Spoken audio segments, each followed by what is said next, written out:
हाय, हे बघा भाजी बनवते पत्ताकोबी आणि लसूण घेतले, अद्रक घेतलं और 3 मिरची घेतली. ह्याला चेचते मस्त.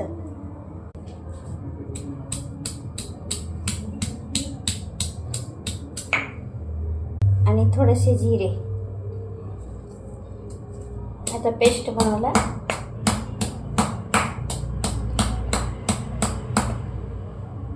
कांदा टाकते ह्याच्यात आणि पेस्ट घेते.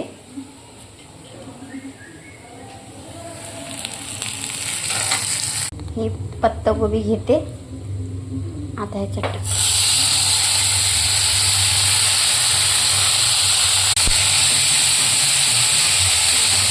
मित्रांनो, मैत्रिणींनो, आम्ही जास्त मसाला